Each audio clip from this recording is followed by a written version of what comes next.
हेमाराम जी अगर उम्मीदवार होते हैं सामने तो 65,000 वोटों से।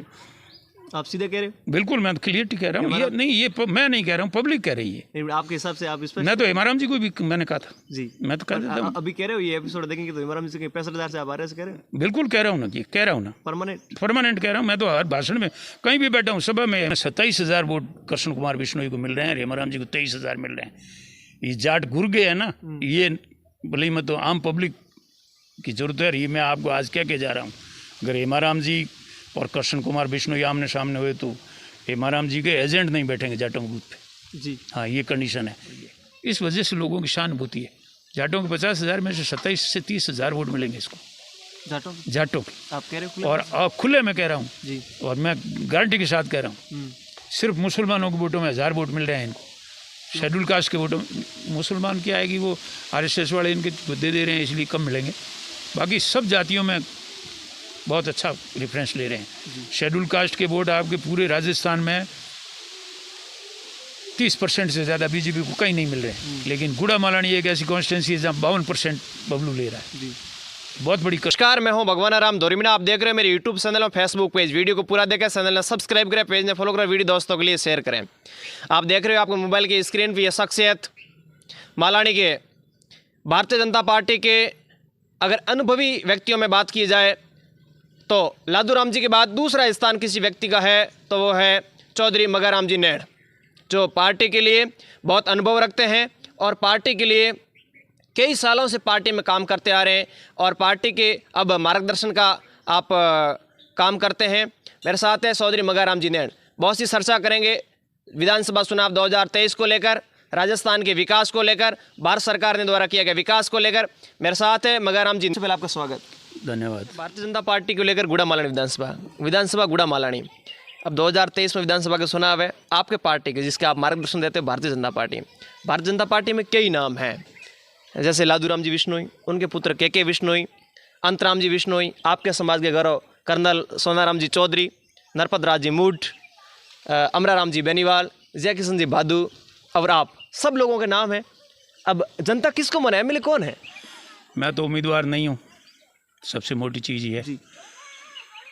और मैंने जो आपने नाम बताए इसमें मेरे को कोई आदमी कृष्ण कुमार बिश्नोई के सिवा उम्मीदवार नज़र नहीं आया। पब्लिक पैलेस पे अगर कहीं भी अपनी भाषा में कह दो, अगर रेवण में जाओ, समाज को कोई काम हो बैठे जाओ, जहाँ भी बैठते हैं तो लोग कृष्ण कुमार को ज़्यादा पसंद करते हैं जी। कृष्ण कुमार को इसलिए पसंद करते हैं कि कृष्ण कुमार के पिताजी यहाँ से 3-4 इलेक्शन लड़े। फर्स्ट इलेक्शन हारे, सेकंड हारे और थर्ड में उन्होंने अच्छे वोटों से सफलता 33,000 के लगभग प्राप्त की। चौथा इलेक्शन फिर हार गए। लादूराम जी जीते जब भी मॉनिटरिंग सलाहकार थे और प्रथम बार हारे जब भी मॉनिटरिंग सलाहकार थे, वसुंधरा शासन 2003। लादूराम जी ने जो कार्य किए वो जनता के हित में थे। उसका कारण यूँ है कि जैसे एक किसान कृषि का कनेक्शन लेता था, 14,000 रुपये में एक खंबा मिलता था। घरों में कनेक्शन नहीं थे, उन्होंने ग्रुप सिस्टम की नींव रखी और बाकायदा उसके साथ हज़ारों काश्तकारों की ढाणियों में था, उनका कनेक्शन हुआ और बिजली के खंबे भले 50 लगे तो भी फ्री कनेक्शन लोगों को दिया। उससे लोगों के दिल में उनके प्रति बहुत आस्था जगी और कृषि के मामले में जो है सबसे मोटी चीज़ ये रही कि उन्होंने जो कृषि कनेक्शन दिलवाए उनमें 8 घंटे की बिजली का वादा किया, वो वसुंधरा जी के वादे को उन्होंने पूरा किया। लादूराम जी, आप कह रहे हो 4 बार चुनाव 3 बार पराजित हुए, होने का कारण क्या है, क्यों रहे? ऐसा है, पराजित होने का कारण तो ये है कि वो तो एक अफसर रहे हुए थे और क्षेत्र में भी नए नए थे और क्षेत्र में नए थे तो उनको ये भी चूज़ करने में प्रॉब्लम आई कि मेरा साथी कौन है और मेरा दुश्मन कौन है। उन्होंने दुश्मनों को भी साथ में रखा और साथियों को भी रखा। उन्होंने देखा सभी लोग समान दृष्टि से मेरे को देख रहे हैं, मेरे साथ रहेंगे, लेकिन कुछ लोग जो है स्वार्थ की भावना से किसी के साथ रहते हैं तो एन वक्त पे वो लोग चले जाते हैं। मोटी चीज़ ये है कि यहाँ ठेठ से मतलब जो है दलाली राज चला है। अभी 70 साल पीछे जो भी राजनेता, चाहे उसमें माधो सिंह जी जसोल हो, चाहे रामदान जी हो, चाहे गंगाराम जी हो, चाहे उसके बाद में हेमाराम जी आए हों, उसके बाद में मदन कौर आई हो, परशुराम जी आए हों, फिर हेमाराम जी आ गए। ये सब क्या दलालों पे राजनीति करते थे और दलाल लोगों को लूटते हैं, झूठे मुकदमों में फंसा कर। वैसे उनका काम था कि भाई हेमाराम जी अगर रहेंगे तो अपन जो भी काम कराएंगे तो उसमें अपने को पैसे मिलते रहेंगे। लादूराम जी सीधा आदमी इस मामले में सपोर्ट करेगा नहीं। लादूराम जी बहुत ईमानदार इंसान था, इस वजह से 2 बार धोखा खा गया। और जातिगत भी भावनाएं फैलाते हैं लोग। गरीब लोग जो बाहर रहते हैं तो मार्शल कौम है, जैसे बिश्नोई भी मार्शल है और जाट भी मार्शल है, 2 कौमें यहाँ मार्शल है। तो जाट थोड़ा सा अपनी दबंगता ज़्यादा दिखाते हैं। अभी जैसे मान लो 50,000 वोट है हमारी कॉन्स्टिट्यूंसी में जाटों की, लेकिन किसी जाट को पूछोगे तो हमारे तो लाख है, 80,000 है। ये झूठी अफवाहें फैला के दूसरे पे दबाव करने की कोशिश करते हैं। तो ये मानसिकता लोगों के, जो गरीब लोग तबके के लोग हैं, गरीब का मतलब अपनी कमा के खाने वाले, जैसे छोटी जातियाँ, सुतार है, हरिजन है, ग्वारिया है, जोगी है, जो भी छोटी जातियाँ, सुतार है, रब्बारी है, उनको दबाया जाता है क्योंकि तुम गांव में रहते हो, कल हम काम आएंगे फलाना टीका। उससे लोग डरते हैं। तो थोड़ा बहुत लादूराम जी का दबदबा नहीं बन सका, इसलिए 2 इलेक्शन तो वो इस वजह से हार गए। 1 इलेक्शन तो मैं उनके खिलाफ लड़ा था। उस टाइम मैंने 17,700 लोक दल से वोट लिए थे और वो 12,000 को से हार गए थे। आप 1-2 बार चुनाव लड़े, आपके कैलाश बेनीवाल भी लड़े, फिर अनुभव कैसा रहा आपको चुनाव लड़ने का? मेरे को चुनाव अनुभव का ये रहा साहब कि मैंने प्रथम मदन गौर के खिलाफ इलेक्शन लड़े जी। कांग्रेस में। उस टाइम चैनाराम करके उम्मीदवार था, हेमाराम जी यहाँ से कॉन्स्टिट्यूंसी छोड़ के चले गए थे। जी। चैनाराम जी को 16,000 वोट आए, मेरे को, मैं निर्दलीय था, 4,000 वोट आए। जी। मदन कौर जी ने अच्छे वोटों से विजय प्राप्त की। फिर जनता दल टूट गया, फिर वापिस आए जब परशुराम जी आ गए। मैंने 98 में इलेक्शन लड़ा। उस टाइम यहाँ GLF के नाम से एक नारा चला, स्थानीय उम्मीदवार होना चाहिए। मैं जब फॉर्म भरने गया तो 250 लोग मेरे साथ फॉर्म भरने चले। हेमाराम जी के साथ 2 आदमी थे। जी। मैं अंदर गया तो वो व्यापारी जैसे किसान के बकरे खरीदते हैं ना, ऐसे उन लोगों को खरीदना शुरू कर दिया और वापस आया जब तक 10 आदमी नहीं रहे मेरे साथ। और मैं 2 होटल बुक करा के वहाँ कम्प्लीटली, कृष्णा होटल और उसके सामने 2 होटलें बुक थी। और शाम को बूढ़ा राणा भवानी सिंह जी ने भी मेरे को कहा कि अब आप कल फॉर्म वापस विड्रॉ कर लोगे। जी। मैंने कहा मेरे को 1 वोट आएगा तो मैं इलेक्शन लड़ूंगा। जी। हालांकि हेमाराम जी उस टाइम 52,000 से जीते, लेकिन हम जिस गांव में दोनों साथ सभा करते थे, मेरी सभा में लोग रहते थे, हेमाराम जी की सभा में लोग भी नहीं आते थे। चुनते ज़रूर थे मेरे को, लेकिन लोगों को ये फैलाया गया था कि भाई निर्दलीय उम्मीदवार है, इसका जीतने से आगे कोई महत्व नहीं है, इसलिए आप पार्टी को वोट दो। पार्टी के नाम से लोग हमेशा ये चाहता है कि भाई अपन सत्ता के साथ रहेंगे तो आराम है। तो उन्होंने, उस टाइम कांग्रेस का वर्चस्व भी था और सत्ता के साथ रहने से मैं तो 7,000 कुछ वोट लाया, कोई वोट नहीं मिले, लेकिन मेरी सभाएं लोग बहुत मेरे को मान सम्मान दिया था।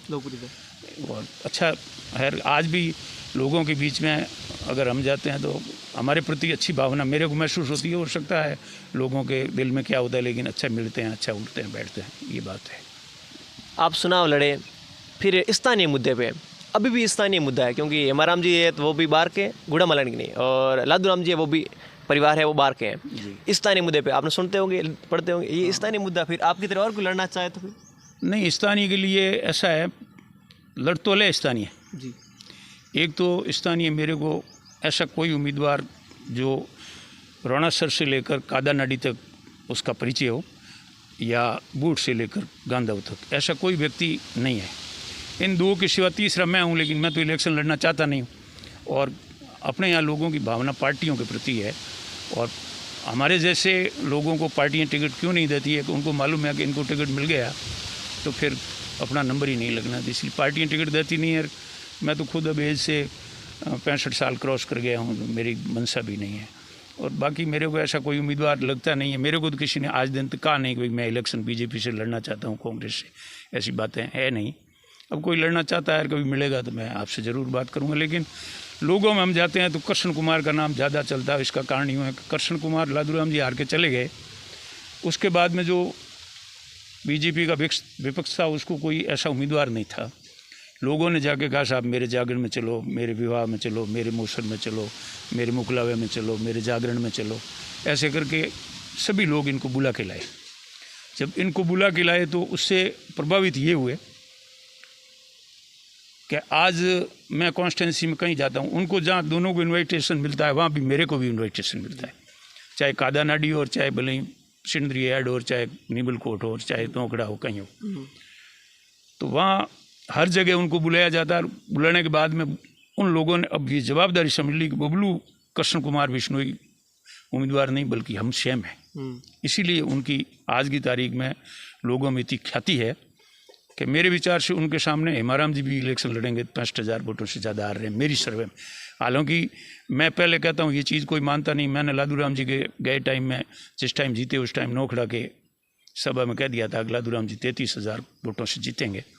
तो लादूराम जी ने पृथ्वीराज रावल नगर को जाके कहा और मेरे को मना करवाया कि मैं जीतूंगा तो 1,500 से जीतूंगा, मगजी को कोई ये गप्पे नहीं टेके। और मैंने वैसे मैं भाषण भी लादूराम जी बाद में देता था क्योंकि सभा में भीड़ को मेरा इंतजार रहता। और लादूराम जी 33,100 कुछ वोटों से जीते। सच्चाई तो सामने इसलिए आ जाती है कि आपकी अंतरात्मा बात करने से और आपके आंखों के भाव और मुंह के भाव से पता चल जाता है कि इंसान किसकी ओर डाइवर्ट हो रहा है। तो अभी जो मैंने सर्वे किया उसमें मूल कारण सबसे मोटे लादूराम जी के किए हुए,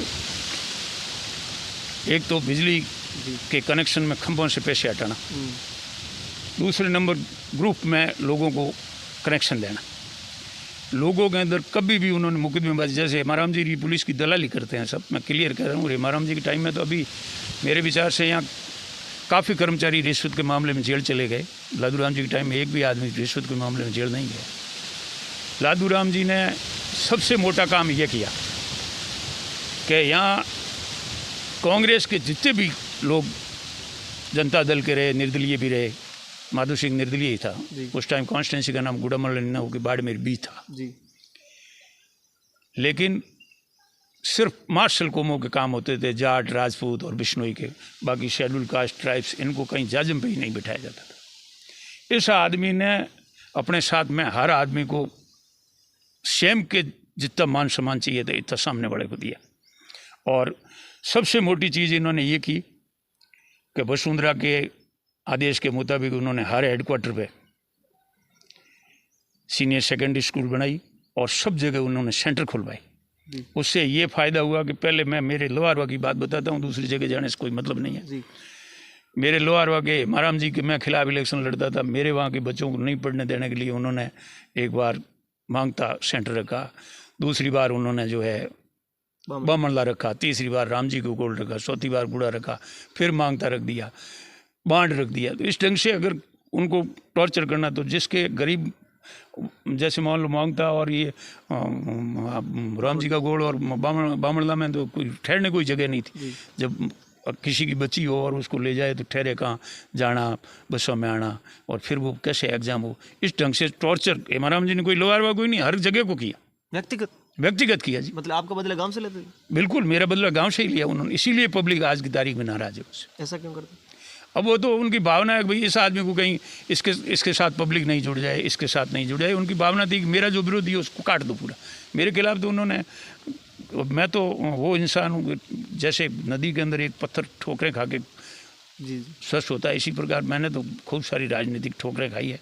मैं तो बचपन में इस दोरिमना स्कूल का ही प्रेसिडेंट रहा, और बॉम्बर कॉलेज पाली में भी मैंने ग्रेजुएशन किया, वहाँ भी मैं 2 बार प्रेसिडेंट रहा। और एक बार मैं एक वोट से ही जीता, लेकिन बाद में लोग मेरे को निर्विरोध भी कर देते। ये आप ये छोड़ो, हेमाराम जी के मैं 2 इलेक्शन में साथ में रहा और उसके बाद में खिलाफ हो गया तो कोई कारणवंश हुआ। उसका कारण भी था। क्या कारण था? उसका कारण तो यूँ था एक कोई हीरोइन में मेघवाल का कोई झोंपा था लूणवा में, उसमें पाकिस्तान से कोई हीरोइन आई, कोई हरी सिंह करके ठाकर था 5 लाख। पाताराम सरपंच बना हुआ था। पाताराम मेरा दोस्त था। पाताराम दोस्त था, मैं ही कोई काम से थाने चला गया गुड़ा मलानी। ठीक है। और उस पाताराम के क्या है कि पीछे पुलिस आई, जब पाताराम ने तय किया हरी सिंह जागीरदार था, उसकी ज़मीन थी वहाँ, तो उन्होंने कहा कि इसमें एक बार का झोंपड़ा मेरे को दो ना, मैं शाम को ठहरूंगा। ये बात थी, उसको मालूम नहीं था। उसने बम्बी को कहा और उसने बम्बी ने चाबी दे दी और वहाँ हीरोइन आएगी। इस वजह से थानेदार गया और भरी सभा के अंदर राजस्व अभियान की मीटिंग चल रही थी, जिसके अंदर हेमाराम जी के बराबर में कुर्सी पे सरपंच बैठा था और रत्नू थानेदार था, पद्म सिंह रत्नू नाम के, उन्होंने वहाँ से गिरफ्तार करके लाके थाने में ठोकना शुरू किया और मैं जोग से गया और रत्नू मेरा क्लासमेट था थानेदार। मैंने उसको ठोकते देखा, मैंने कहा इंसान को इस ढंग से पीटते हो। मैंने जब छुड़ाया, जब देखा कि नीचे पाता रहा, मैंने उस सरपंच को कपड़े पहनने के लिए कहा, लेकिन उसकी औकात में भी मैंने थानेदार को दूर कर दिया, लेकिन उसने कहा कि और ठोकेंगे, मेरे कपड़े मत पहनो। फिर भी मैंने थानेदार को कहा, उसके बाद में नहीं।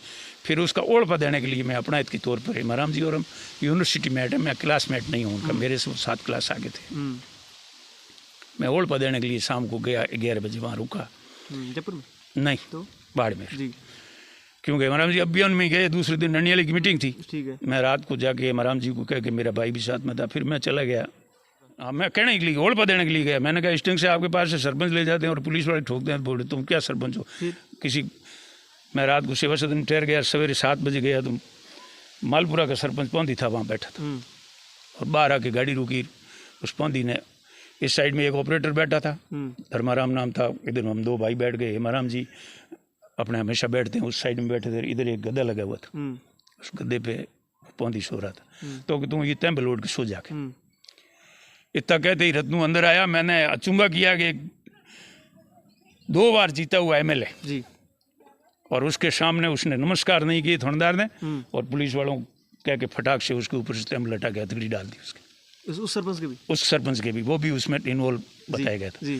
और हथकड़ी डाल के उसके थप्पड़ मारने लगा। जब मेरे भाई ने उसका हाथ पकड़ा तो जी, पद्म सिंह रत्नू ने कहा कि ये मगजी का भाई हो आप, नहीं तो मेरे हाथ कोई लगाता वो जल जाता। मैंने कहा ये बात तो ठीक है रत्नू साहब, लेकिन MLA साहब का मकान है, आप थोड़ी इनकी इज्जत भी करते हैं। जब बाहर निकलने लगे तो इमाराम जी ने कह दिया कि यार मगजी ने ठीक कहा, बतड़ी बाहर ही लगा लेते।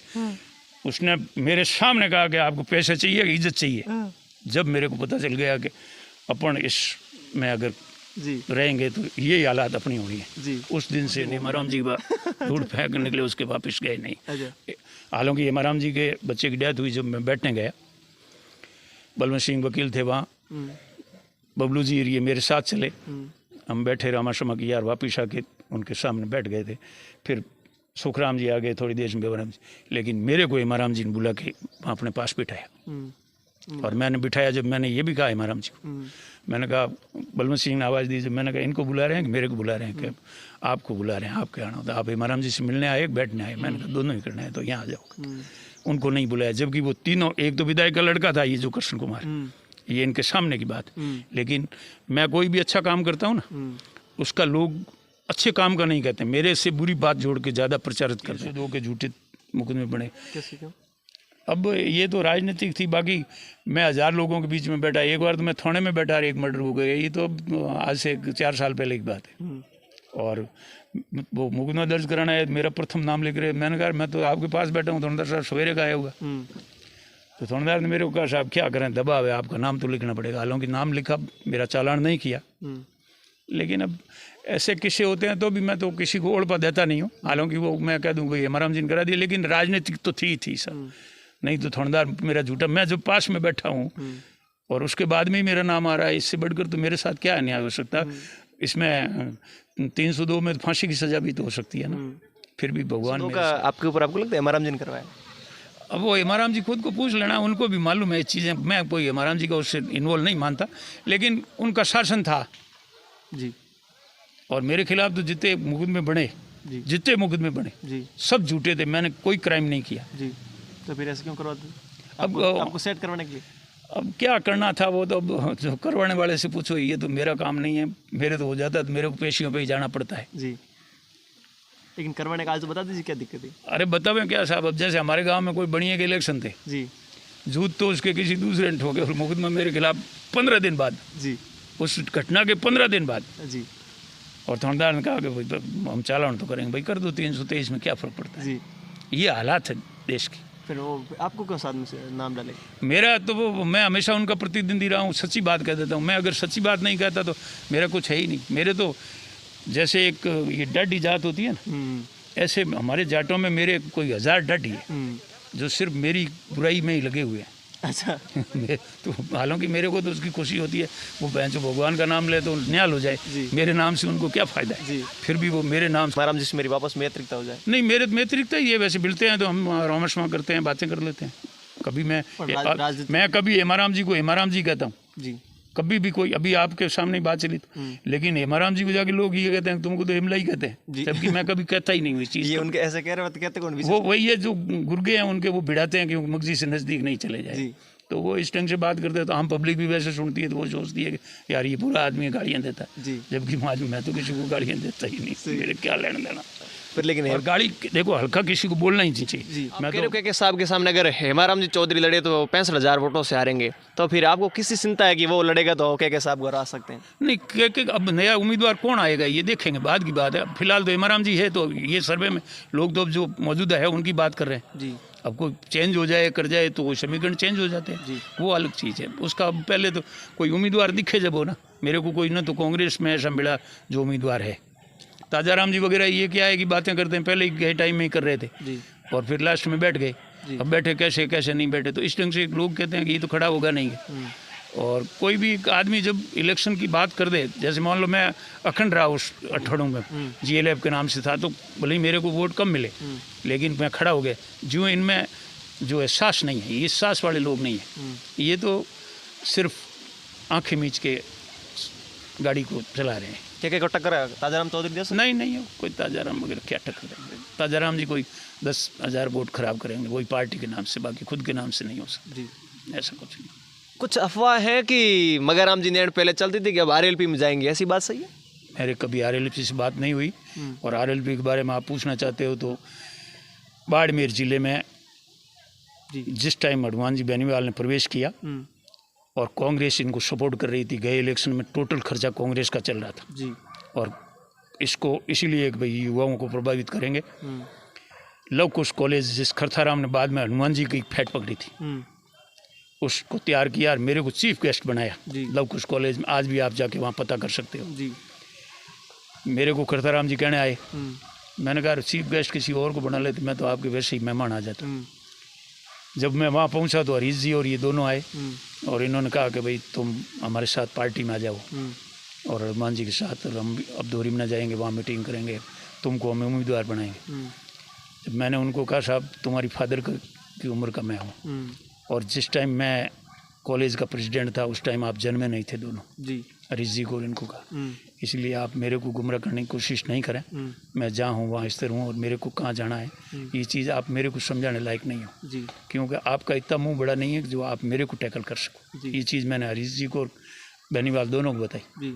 और वहाँ ये बात जब बाहर आई तो वहाँ कार्यकर्ता भी जाट थे, वो काफ़ी नाराज़ हुए कि बहन जो ये अपने MP साहब रहे हुए हैं, ये जो है हनुमान जी इतने बड़े लीडर है, विधायक है, जिनको इस ढंग से बात कर दी इन्होंने। फिर भी मैंने भाषण में भी वापस वो चीज़ कही कि भाई ये लोगों ने कहा, मैंने ओपनिंग की वो इन लोगों ने कहा, लेकिन मैंने स्वीकार नहीं की है क्योंकि ये मेरे बच्चे की उम्र के हैं। ये भी बात मैंने खुल के कही वहाँ। और उसके बाद में उन्होंने मेरे को कभी न तो लोक दल के बारे में कहा न कभी लोक दल की, मैं ऐसे जाता नहीं हूँ। मैं तो हमेशा मेरा सिद्धांत रहा है कि मेरे कार्यकर्ताओं के साथ बैठ के बात करता हूँ।